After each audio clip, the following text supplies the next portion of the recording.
நேற்று கதையை எதில் விட்டோம்? அவங்க அவங்க பையனை நல்லா வளர்க்குறாங்களா என்ன பொய் சொல்லி வளர்க்குறாங்கன்னு விட்டீங்க. விட்டோம்ல. அப்போ அவள் என்ன செய்கிறா, என்ன தப்பு பண்ணிட்டு வந்தாலும் பையன் தப்பு பண்ணிட்டு வந்தாலும் பையனுக்கு தான் சப்போர்ட் பண்ணுறான். எப்படி அவன் மேலே தப்பே இருந்தாலும் பையனுக்கு ஏண்டு தான் அடுத்தவங்க கூட சண்டைக்கு போவான். ஏன்னா ஒரே பையன்லாம் செல்லமாக அவளுக்கு அந்த பிள்ளை தானே பெருசு, அதனால் பிள்ளைக்கு சப்போர்ட் பண்ணுறான். இதுவே என்னாச்சு, பிள்ளை கெட்டு போகிறது பெரிய இதாகிட்டு. நம்ம என்ன செஞ்சாலும் நம்ம சத்தம் போட மாட்டாங்க அப்படின்னு சொல்லி ஒன்று ஒன்றா களவாங்க ஆரம்பித்தான். கடைசியில் நகையாக்க ஆரம்பித்தான், ஆட்களை அடிக்க ஆரம்பித்தான். இப்படி ஒன்றா பெரிய பெரிய தப்பாக பண்ண ஆரம்பிச்சிட்டான். எப்படி பண்ண ஆரம்பிச்சிட்டான். கடைசியில் என்னாச்சு, இவன் அதாவது கொலை மட்டும் தான் பண்ணலை, மிச்சம் எல்லாம் பண்ணுறான். தாயும் அடுத்தவங்க கூட தெருவில் பூரா வரைக்கும் சண்டை போட்டுட்டு பிள்ளைய போட்டு வளர்த்துட்டு கிடக்கா. அவனுக்கு சாப்பாடு கொடுக்குறது வாங்குறது மற்றது எல்லாமே அவன் திங்க போவான், இப்போ கிளம்பான் வருவான். இந்த மாதிரி ரொம்ப பண்ணுறேன். அதெல்லாம் இவ்வளோ தாங்க முடியல. இருந்தாலும் பிள்ளையும் சத்தம் போட முடியல. இப்படியா பெரிய வேணாம் ஒரு வயசு வரைக்கும் தான் பிள்ளையும் சத்தம் போடலாம். கொஞ்சம் பெரிய பையன் ஆனதுக்கப்புறம் சத்தம் போட முடியாதுல்ல. அப்போ ஃபஸ்ட்லேயே ஆரம்பத்தில் என்ன செய்யணும், பிள்ளைய நல்லா வளர்க்கணும். சத்தம் போட முடியல. இந்த மாதிரியே பிரச்சனையில் மாட்டிக்கிட்டு பையனுக்கே சப்போர்ட் பண்ணிட்டு கிடந்தான். கடைசியில் என்னாச்சு, ஒரு நாள் என்ன பண்ணுறா, ஒரு நாளைக்கு அதே மாதிரி இவன் ஒரு பெரியவரை பிடிச்சி அடித்து போட்டுட்டு வீட்டுக்கு வந்துட்டான். பெரியவர் வந்துட்டார். பெரியவர் அம்மா இப்படி உன் பிள்ளை என்னை அடிச்சிட்டான் அப்படி இப்படின்னு சொல்கிறாரு. சொன்ன உடனே நீங்கள் என்ன சொன்னீங்க, அவனை பெரியாள் மாதிரி இருங்க அப்படி இப்படின்னு சொல்லி அந்த தாத்தாவே ஏசிடுவான். எப்படி ஏசிடுவாளா? ஏசின உடனே இது என்ன செய்யுது, அதுவும் பெரிய பாவம்.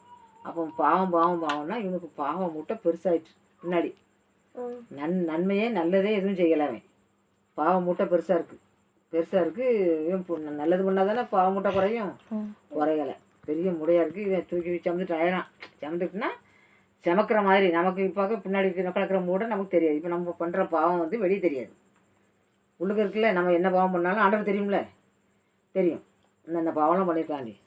அப்போ அதே மாதிரி இவனுக்கும் பாவம் மூட்டை பெருசாகி இருக்கான். கடைசியில் ஒரு நேரம் தாய் உடம்பு சரியில்லாமல் ஆகுறான்.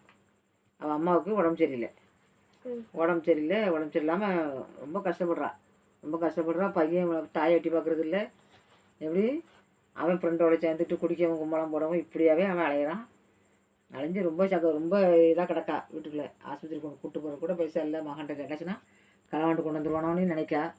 எப்படி பையன் திருடி கொண்டு வந்துடுவான், அதனால் என்னத்தை கேட்க அப்படின்னு சொல்லிட்டு இப்படியே உள்ளே கிடந்து கொஞ்ச நாளாக கிடந்தா. கடைசியில் என்னாச்சு, அம்மாவும் இறந்து போனான், தாய் இறந்து போனான். இவனுக்கு சாப்பாடு கொடுக்க ஆள் இல்லை.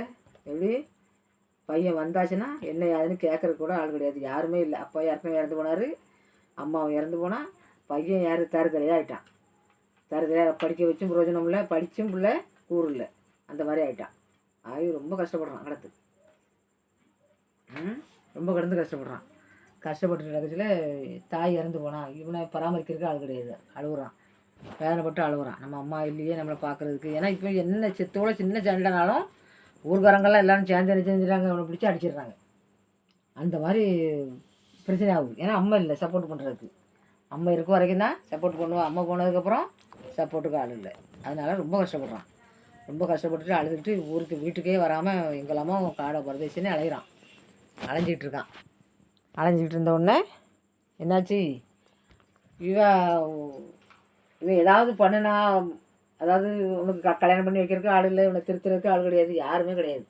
இப்படி கிடந்தால் கடைசியில் ஒரு நாள் என்ன பண்ணுவான், ஒரு தாத்தா, வயசான தாத்தா, ரொம்ப வயசானவர், கண் தெரியாது. அந்த பேத்தி, ஒரு சின்ன பிள்ளை பேத்தியே என்ன செய்கிறவ கூட்டிக்கிட்டு ரோட்டில் போகிறவ இவனும் பின்னாடி போயிட்டுருக்கான். இவன் சும்மா தரிசெல்லாம் நடந்து போயிட்டுருக்கான். தாத்தாவும் பாட்டியும் ரோட்டை கிராஸ் பண்ணும்போது என்ன செய்கிறான், பொத்துன்னு போய் தாத்தா மேலே விழுந்துடுறான். இல்லை, அந்த தாத்தா மேலே, அந்த கண்ணு தெரியாத தாத்தா மேலே விழுந்து அங்கேருந்து ரோட்டில் மேலே விழுந்த உடனே அவரு ஐயோ தாத்தா கண்ணு தெரியாமல் எந்திக்கிறாரு.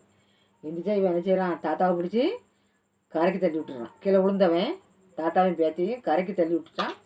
வண்டி இவனை அடிச்சிட்டு, எப்படி வண்டி அடிச்சிட்டு என்ன அவன் இருக்கானா செத்தானா அப்படிங்கிறத நாளைக்கு பார்ப்போம். சரியா?